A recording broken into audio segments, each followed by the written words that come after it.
إله إلا الله وحده لا شريك له ونشهد محمدا عبده ورسوله رب اشرح لي صدري ويسر لي أمري واحلل عقدة من لساني يفقه قولي. Assalamu alaikum, everyone. So feel free to move up a little bit if you like, to fill up some of these front seats if you like. You know, I was very impressed earlier today in the youth session, the young youth session in the morning at 9:30 a.m. There was a good number of youth that showed up filling the room. And in the young adult session later on, I guess it was the older youth, again, the room, alhamdulillah, was full. So it made me feel that, alhamdulillah, in our communities, in our families, we as parents, we as communities are doing something right by the grace of Allah. Because we are creating these spaces, creating these opportunities, creating these momentous gatherings that our youth, our children, our teenagers are looking forward to. And they are coming to these sessions engaged, willing to listen, wanting to learn, asking some of the most thoughtful questions that I have ever heard, more so than many of the adults, honestly. So I want to start this session off not by diving into everything we think is wrong with our teenagers and with our youth, but I really want to starting off with recognizing that which is right. Because alhamdulillah, there is a lot which is right. Our youth today are living in some of the most tumultuous times I think that we've ever experienced.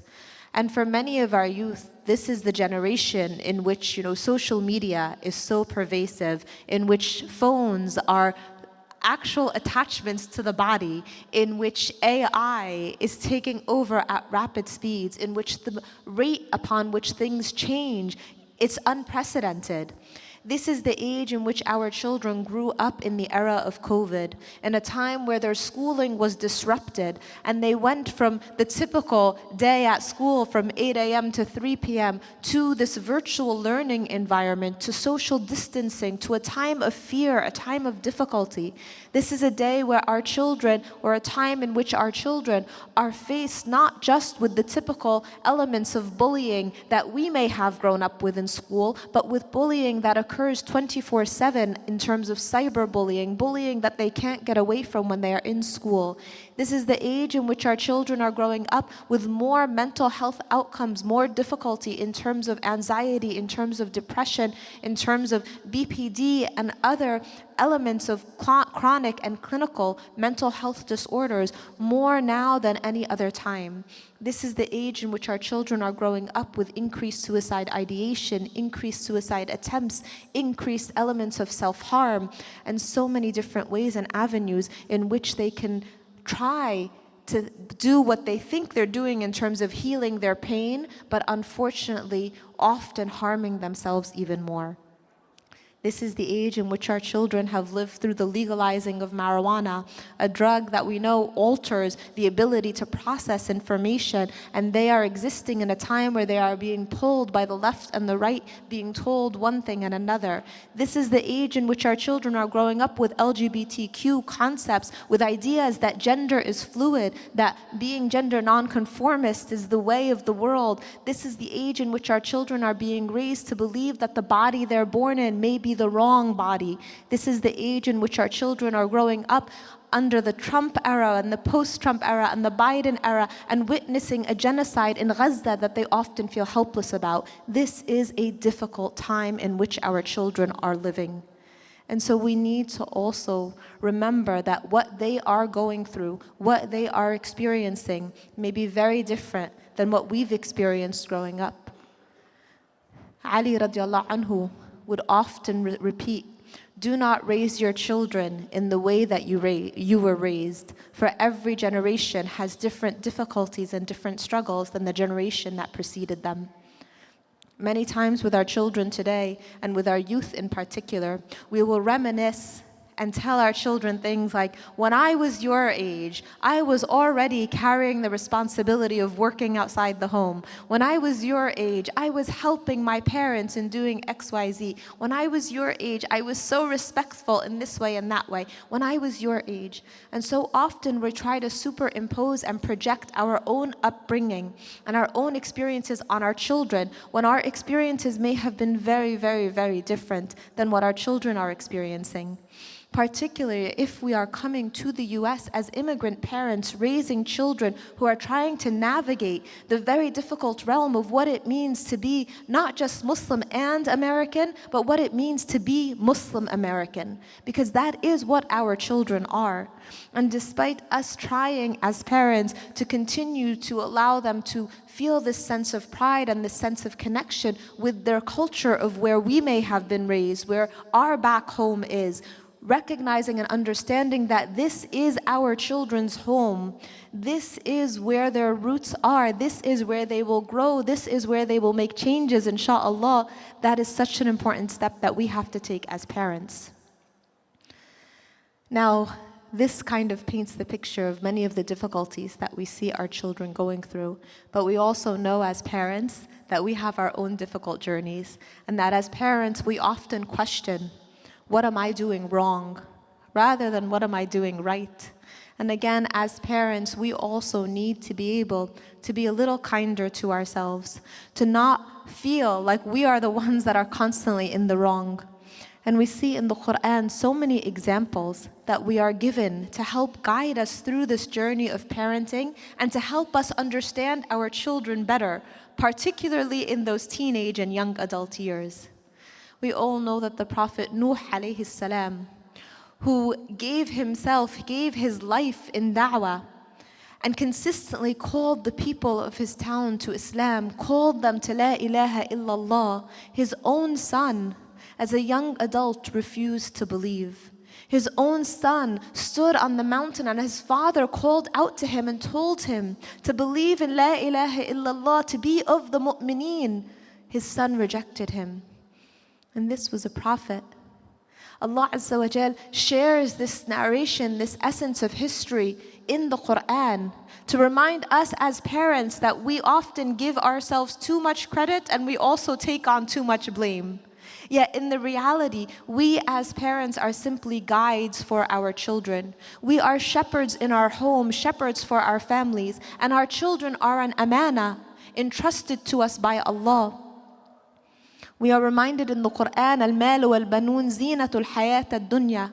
Our wealth and our children are but an adornment in this life. And we will be asked on that day of judgment, what did we do with this adornment? This adornment that is a blessing from Allah, but also one of the greatest tests from Allah.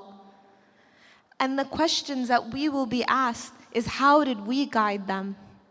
What actions did we take to allow them to grow in a safe space, to have a sense of security, to help them find their faith identity, to give them all the tools in which they can find a pathway towards spirituality in terms of understanding who they are and what their purpose is in this dunya. And yet we know the best of parents can often have children that go awry.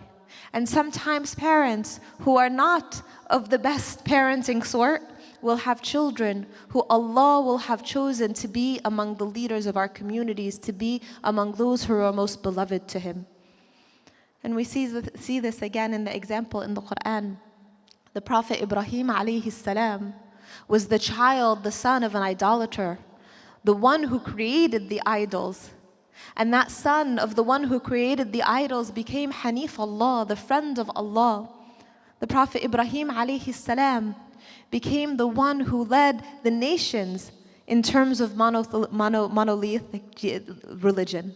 And so we recognize that it is not us as parents who necessitate the positive or the negative outcome of our children, but it is us as parents who are responsible for the guidance, for the atmosphere, for the sense of security, the sense of love, the connection, and the ability to teach our children to love Allah more than they love themselves, to teach our children to walk in the footsteps of the Prophet sallallahu alaihi wasallam. That's our responsibility.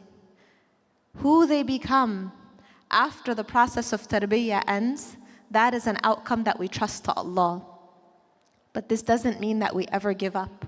It doesn't mean that we ever lose hope in terms of raising our children, in terms of guiding them. It doesn't mean we ever stop giving our own children da'wah, even when they may turn away from Islam, even when they may be acting in ways that breaks our heart.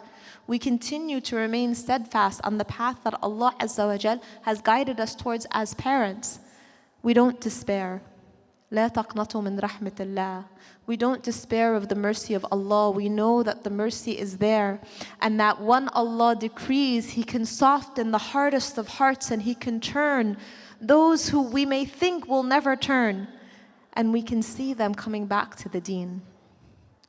But what can we do? How do we guide our children, and particularly our teens? So there's many ways in which our teenagers, as they grow up, they experience the world around them. And there's many ways in which they are impacted in terms of their actions, in terms of their decision making, in terms of the pathways that they choose to take. And as we said, as parents, we cannot take that full guilt or that full blame. And we also can't take that full credit. We know it is our dua as parents as well as our effort. But we also trust that it is Allah who yahdi man yasha, that it is up to Allah for who He shall grant the hidayah to. But parenting our teens doesn't start when they hit age 13. Parenting our teens starts long before that. It starts before our teens are even born. It starts before we even enter into our marital relationship. It starts before the child is even in the womb. Parenting our teens begins with who we are as individuals. Who we are in terms of our reaction to things that may anger us. Who we are in terms of how we interact with others. Who we are in terms of our own spirituality and our connection to Allah. And once we enter into that marital relationship, who we become as a couple will have a huge impact on how our children see the world. I have so many teenagers that will sit in our office in our Cornerstone counseling centers, and who will say things to me like, I wish my parents would just get divorced. Our house is so toxic. All they ever do is fight. My mother is always crying. My father is always yelling. So often who we are as a couple can impact how our children see the world, see themselves, and see their own relationships. Families and households in which children witness domestic violence or who are the recipients of domestic abuse will often find themselves in that cycle, repeating the situation either by accepting to be in a marriage that exists within that paradigm of abuse or perpetuating the abuse themselves. We do our children no favors by remaining in a marriage that has in it injustice, that has in it oppression, that has in it any form of abuse or any form of vitriol that impacts our children. And yet so many times I will have couples sitting in our office saying, we only stay together for the children. I will have mothers that will say, I wish I could leave this difficult situation, but I stay for the sake of my kids. I have husbands who will say, there is constant criticism, there is constant verbal abuse, but I stay and I continue to move forward for the sake of the kids. And it is their kids who say, I wish you wouldn't. I wish you wouldn't, because what you're teaching me as a child in this household is how not to have a relationship, how not to have mawadda wa rahma, how not to act towards one another in a way where you can find suqoon. Are these the lessons that we want to teach our children? Oftentimes, that is what we're silently teaching them without even realizing. Now, as this child comes into the marital relationship, as we, give birth to the infant, many times we look to that infant to find our emotional wellness, to seek out elements of emotion that may be missing in the marriage, and we look to the child expecting them to fulfill something that we're missing. Maybe we anticipate and expect the child to be everything we never could be. Maybe we anticipate and expect the child to give us that sense of support, that sense of love that we're missing within our marriage. Maybe we expect the child to be A, B, C, D, and we have a plan mapped out for them. But this is not why Allah Azza wa Jal grants us the blessing of children in our life. We are not meant to possess our children. And oftentimes it is this possession or this transference of emotion towards the child that causes marital difficulties later on, when as an in-law you struggle to accept the transition of your child entering into adulthood and beginning their own nuclear family. And in that struggle, you feel like you're losing something that belongs to you. But our children do not belong to us. Our children belong to Allah. And we are simply entrusted with the caring of these children. We're simply entrusted with their tarbiyah. And so asking ourselves, how will we facilitate that tarbiyah is so critical as parents. As the child grows older, they begin to understand their place in the world of their parents. And we know in that first stage of tarbiyah, between ages 0 to 7, our children begin to get a sense of who they are to us and who we are to them. It's in those early days that our children will look to us, their parents, as their role models. And so often we'll see the little girls maybe putting a hijab on their head and saying, I want to be like mama. And so often we'll see our little boys maybe carrying a briefcase or typing on a laptop or doing other things and saying, I want to be like baba. And it's a short period of time in which our children emulate us. Because in the second stage of tarbiyah, when they move from age 8 to 14, we begin to see that we are no longer the primary role models. We are entering into those teenage years. And our children are now looking externally, looking outside of the home for their role models. And this is where we must ask, what avenues are we facilitating for our children for them to feel connected with role models that we want them to follow? What avenues are we facilitating for them to meet those who will be good role models for them, rather than having them fill the void and the vacuum with popular stars, popular figures, whether it's Beyonce or Taylor Swift or anyone else that they're following? Do we allow them the opportunities to connect with role models who truly walk in the footsteps of the Rasul sallallahu alaihi wasallam, role models that they can aspire to? And if not, then how can we do that?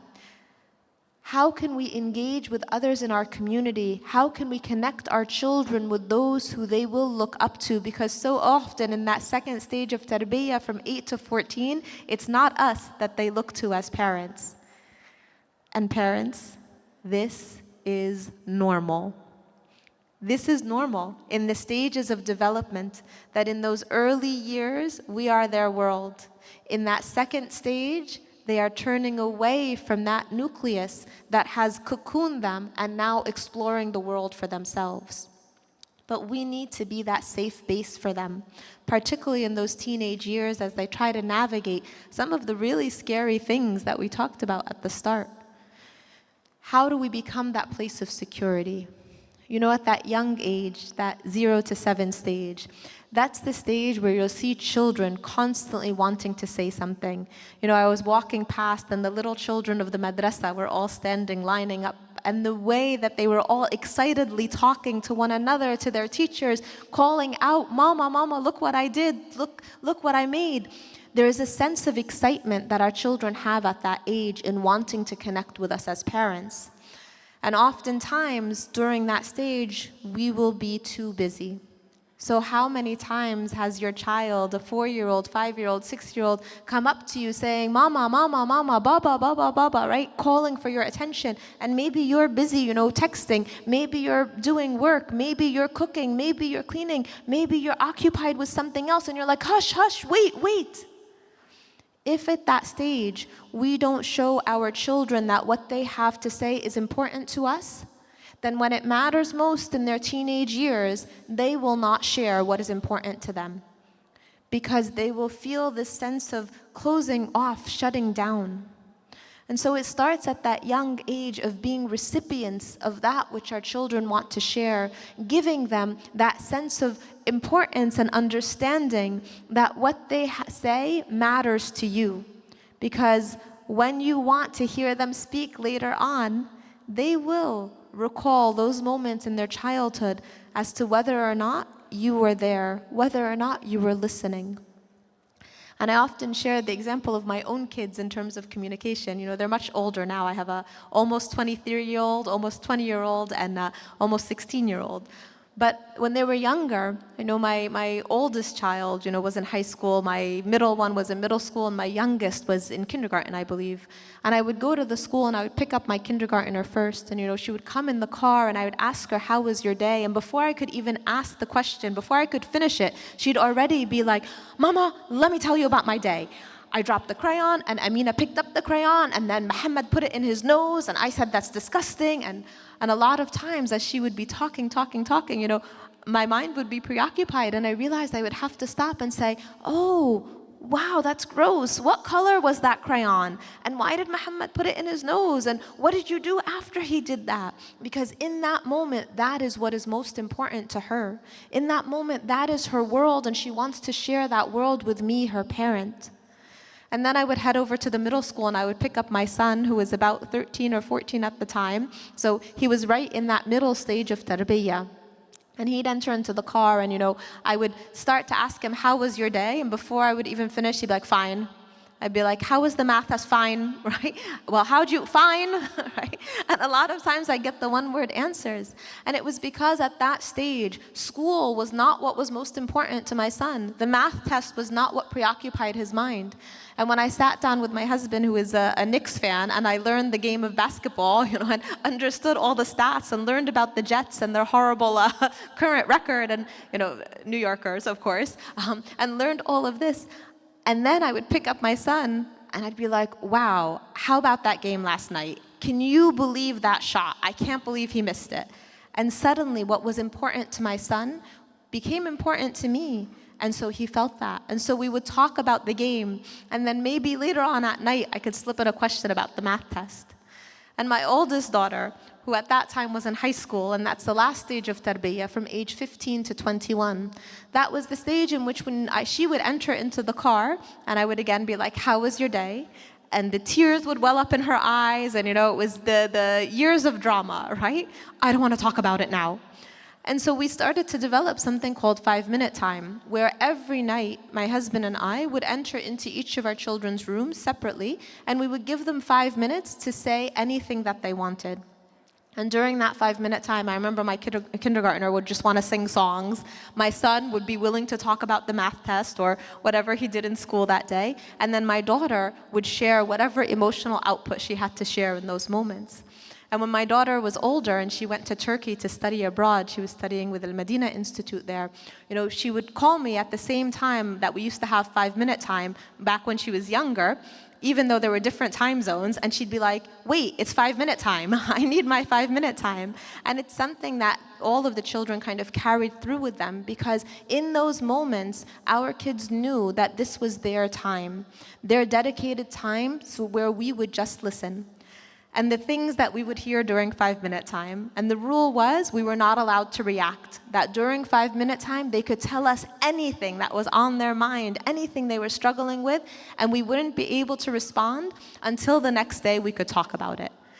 And it was incredible because there were things that would come out in 5-minute time, and they still do, that are really things that my children would be struggling with, that at any other time they may not have shared. And the fact that we couldn't respond in the moment meant that we didn't give a lecture. We didn't try to solve the problem, because that's the parental response we often have, wanting to fix it, wanting to step in and solve it. But we would have that 24 hours where me and my husband could talk things through and then come back the next day with a fresh perspective. So for our children, as teenagers in particular, this is one of the most important aspects in terms of helping them navigate the storm. I know the title of the session was Navigating the Storm, and the storm is referencing teenage rebellion. But the reality is our children are facing storms, and our children need help in navigating that storm. And it's not just one storm, it is multiple storms. For many of our children today as teenagers, they are growing up in public schools, in homeschool environments, and even Islamic school environments in which the exposure to LGBTQ issues is incredibly prevalent. And we can't ignore this any longer because we are seeing the impact on our children's mental, emotional, relational, and spiritual health because of the pressure and the incorporation in the curricula of what our children are being exposed to. And many times at that impressionable age, when our children are struggling and figuring out who they are, struggling to fit in, struggling to love themselves and love their bodies, they are very ripe and vulnerable to be impacted by messages that are being given to them. If you feel uncomfortable, if you don't like the way you look, if you feel like you're out of sorts, then it's because you're actually a boy trapped in a girl's body. Change your body and you'll be fine. It's because you're a girl trapped in a boy's body. Change your body, you'll be fine. Or they're being told that the concept of sexual orientation is again something that is fluid, something that can change, something that you don't need to adhere to in terms of a spiritual paradigm. Al-Rajul wal-Untha, that male and female are what is created by Allah, and that the marital union is between the male and the female. Our children are being bombarded with these messages, and you may think, well, I homeschool, or my child goes to Islamic school. The messages are so pervasive, and they are incorporated in everything from books to music to television shows to conversations to curricula to the news. And so this pervasive message is detrimental, not just because of the harm it does for our children, irreparable harm, so many young Muslims going through hormone therapy, transitioning, and then years later realizing that this was not what they wanted, but also harm that is causing our children to step away from Islam, to turn away from faith, and to turn towards a secular perspective that is focused on desire and feeding that desire. Because this is part of the narrative and the messages that our children have to navigate in terms of the storms today. We know in the Quran that we are guided towards an understanding of the levels of the nafs. And we know that the nafs al-ammara, which is the basis sense of desire, the nafs that wants instant gratification, the nafs that wants to feel good now, this is the nafs in which our American society is leading so much of our youth down. Whether it is smoke weed because it'll make you feel good, it'll help you concentrate, whether it's take Xanax, take pills when you are not diagnosed with a mental health disorder, but it'll make you feel good, whether it's change your gender, whether it's change your orientation, whether it's, satisfy whatever need you have now, go onto Instagram, post a picture, and look at all the likes that you get. So many messages that are feeding that nafs al-ammara. But we know in the Quran that we're also guided towards an understanding of the nafs al-lawwama. That understanding that within each of us there is also a conscious self which can make decisions, which can decide this is not the path I want to go down. And it's hard. It's hard to strengthen that nafs al-lawwama. But we want to guide our teens to a place and guide ourselves to that place that we reach the nafs al-mutma'inna, the contented self, where we understand the hikmah of Allah, where our teens understand the hikmah of Allah, where there is absolute istislam in which we accept the hikmah of Allah, we accept the decree of Allah, and we are contented with that decree. And we know that on that day of judgment in Surah Al-Fajr, Allah Azza wa Jal tells us that He will call to that nafs al-mutma'inna, the self that is contented with Him, and He will invite that nafs to enter into Jannah. Why? Because Allah will be contented and pleased with the nafs that is contented and pleased with Him. So I pray that Allah Azza wa Jal allows us to guide our teens towards that nafs al-mutma'inna. The rebellion that you may be seeing in your teens, don't misunderstand it, don't misinterpret it. It is often a call for help. It is often a call asking you to listen, asking you to understand. It is often a feeling of being torn up inside, not being sure which way to turn because they are navigating so many storms. And as a parent, we need to take a step back. We need to listen. We need to understand. We need to be able to recognize that what our children is living through today is a time of fitan like no time before. And we need to recognize just how hard it is on them rather than just focusing on how hard it is for us as parents. Jazakumullahu khair. MasyaAllah, Jazakallah, Dr. Zuzi Ismail. I just remember about ruang cinta or like love chamber. So I used to call like the quality time with our children with each of child called like Ruang Cinta. So we should spend like 5 minutes to 10 minutes with our children, like one by one. Is there any questions? Okay. Okay, so I have a questions. So nowadays a lot of like parents decided to put their teens, like pre-teens, to the boarding school instead of like giving their time to overcome puberty at home. So what do you think about this? So the question is about boarding school and whether or not it's better to send children to boarding school, particularly in the preteen years, rather than having them go through the stages of puberty at home. So I truly believe that the home is the place of security, the place of learning, the place of education for our children. I truly believe that our homes are meant to be that sanctity, and it can be the best school in the world, but it will not give our children what we can give them at home. And so from a personal perspective, from an educator perspective, from a counselor perspective, I cannot say that I'm a huge fan of boarding schools, because I feel like we take something away from our children when we remove them from the home, which is meant to be their safe space, and send them elsewhere. I believe that the education that they may be getting in boarding school, alhamdulillah, we have so many different avenues and outlets now that we can piece together other programs for our children that can provide them with what we are seeking to give them from the boarding school. But be the safe anchor for your children. Be the place of sanctity. My preference is keep your children with you at home. Don't send them to boarding schools. Okay, thank you, Dr. Suzy Ismail. Yeah, you can go forward to the microphone over here. Yes, please. Yeah.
Jazakallah khair for the great question, and I think it's never too late.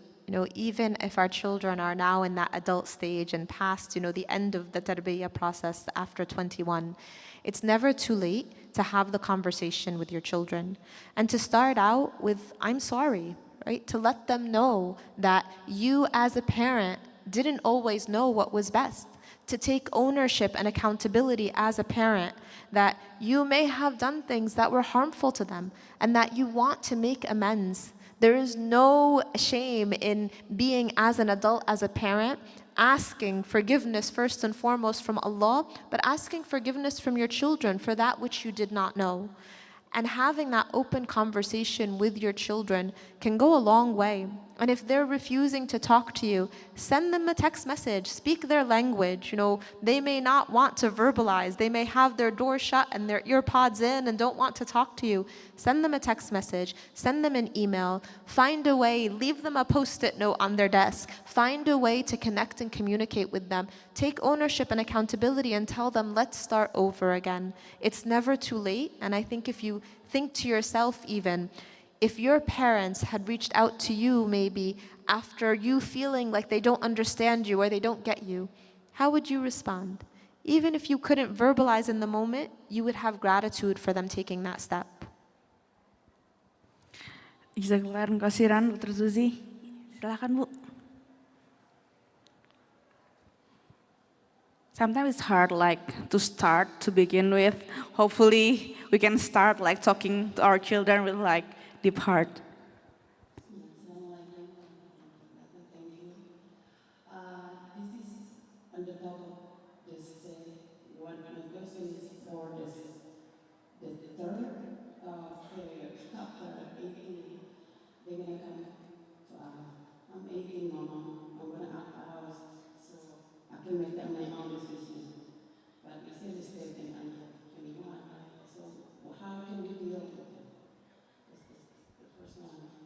second one is I'm not for the boarding school. It's a little hard, but if situation in a public school have a lot drug activity issue, and at home we don't provide parenting, the best parenting, they say. I don't know, it's homeschooling maybe it is, but homeschooling even hard for us because we don't have a background to the homeschooling. So it's definitely, thank you. Yeah, Jazakallah khair. I think two very good questions, and I'll start with the first one and then take the second one. So when your child gets to that age of 18 and takes that stance and says, I'm 18 now, I can make my own decisions, right? And this is very common. This is part of the assertion of independence, right? We look to the hadith of the Rasul sallallahu alaihi wasallam in which he describes the 3 stages of tarbiyah. And we see that in the first stage, we are told that the child is like the master, meaning that is the stage in which the child seeks that security and that connection from the home, and that we as parents will usually give it to them because this is the age where everything is, oh, you know, they're cute, right? And we connect with them in that way. The second stage of tarbiyah is described as the child is the slave.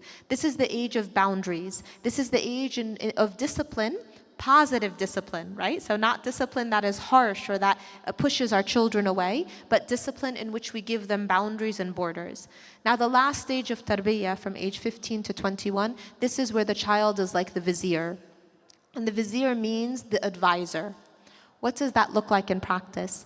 So someone who is an advisor, at that last stage of tarbiyah, that is not the stage in which you are telling them yes and no, right? If you have done your job as a parent and cemented that security in the first stage and provided solid boundaries, like kind of the bumpers on the side of the bed during that second stage, then when they get to that third stage and your child, your 17-year-old, 18-year-old says, Mom, like, I'm going to this party. Mom, I want to smoke weed, right? Mom, I want to do XYZ. I want to wear this, right?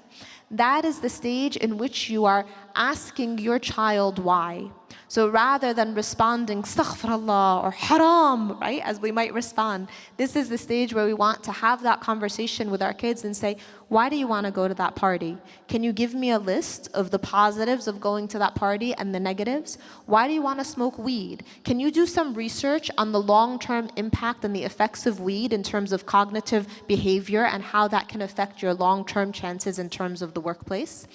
Why do you want to wear this outfit? Can you look into, what happens when, you tend to disrespect your body or when you dress in a certain way, right? So guiding our children in that stage, and I know it is not easy. As parents, we often parent from a place of fear rather than a place of that love that's so unshakable, and that trust and that tawakkul, that we know that our children will mess up at times, but that they will recover, inshallah, and that those mistakes will not be mistakes that are lifelong detrimental, inshallah.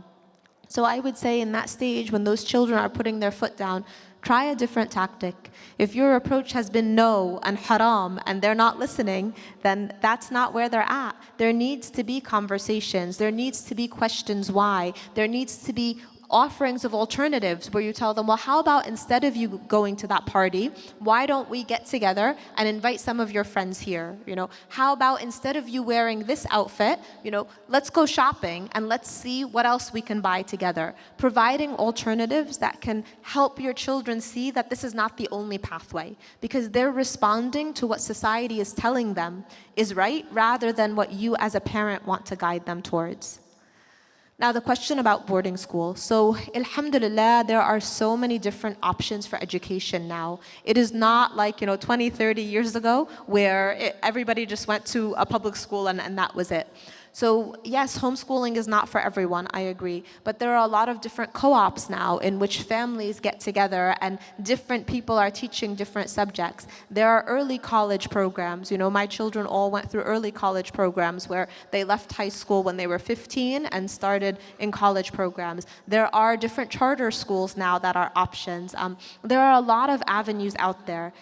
Yes, it takes some legwork, it takes some research, it takes some connecting, but even virtual education now, there are some amazing schools. Legacy Online School is one of them, for example, that are Islamic schools that are online, and they also offer activities within communities. So there's little chapters where, for the Legacy Online program, for example, I know that groups of legacy families get together weekly to have that social interaction with the kids, but the children are also learning online. So don't close the door immediately. If the public school is not the best avenue for the children, look at what other possibilities are out there. And if in the end you as a family decide that boarding school is the best avenue, then let the child be a part of that process. Make sure you get their input as well. And don't detach. Don't just think the school is going to raise them for you. Make sure that you are still very present and very much the source of security for them. Alhamdulillah, thank you so much, Dr. Suzy Ismail. Unfortunately, our time is finished. We have to set up for the dinner. Maybe we can talk after this, like outside, hopefully, Dr. Suzy. Yeah, and Dr. Suzy Ismail is willing to talk with you outside after this. Okay, and because our time is up, one thing that I can sum up from this talk is, please make time for our children, have loving conversations, have genuine communications, because if our teens know that we love them, hopefully they can also listen to us. So I think that's all for these sessions. Alhamdulillahirabbil alamin. Subhanakallahumma wa bihamdika asyhadu alla ilaha anta astaghfiruka wa atubu ilaik. Assalamualaikum warahmatullahi wabarakatuh.